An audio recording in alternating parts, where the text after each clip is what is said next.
हिमाचल प्रदेश विधानसभा के मानसून सत्र में एपीएमसी दुकानों के आवंटन को लेकर उठे विवाद के बीच आज सदन में विपक्ष के वॉकआउट के बाद मामला और गर्मा गया। सदन से बाहर आकर भाजपा विधायक रणधीर शर्मा ने सरकार पर भ्रष्टाचार और नियमों की अनदेखी के गंभीर आरोप लगाए हैं। मीडिया से बातचीत करते हुए रणधीर शर्मा ने कहा कि राज्य सरकार ने पराला, शेलारू और टोटू मंडियों में नियमों को दरकिनार कर दुकानों का आवंटन किया है। उन्होंने आरोप लगाया है कि सरकार ने अपने चहेते लोगों को फायदा पहुंचाने के लिए नियमों की अनदेखी की और दुकानों के टेंडर तक रद्द कर दिए। आम लोगों को मौका देने के बजाय सरकार ने अपने चहेतों को दुकानें बांट दी। यह साफ तौर पर भ्रष्टाचार है और इसकी जांच होनी चाहिए। भाजपा विधायकों ने सदन में भी इस मुद्दे को जोर शोर से उठाया और जब सरकार की ओर से उन्हें संतोषजनक जवाब नहीं मिला तो उन्होंने नेता प्रतिपक्ष जयराम ठाकुर के नेतृत्व में सदन से वॉकआउट कर दिया।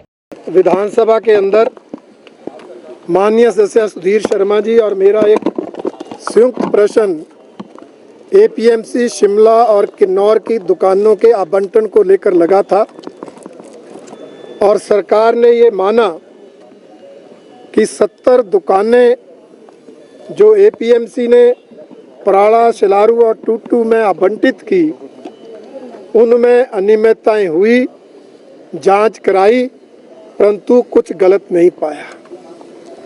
जबकि सच्चाई ये है कि उन 70 दुकानों के आवंटन के लिए जो एप्लीकेशंस इनवाइट की गई वो 133 एप्लीकेशंस आई। 133 लोगों ने दुकानों के लिए एप्लीकेशंस दी और आप देखिए उन 133 में से 63 लोगों की एप्लीकेशंस रिजेक्ट की गई, रद्द की गई और 70 दुकानें थी। 70 लोगों की ही एप्लीकेशंस आवेदन को सही पाया गया।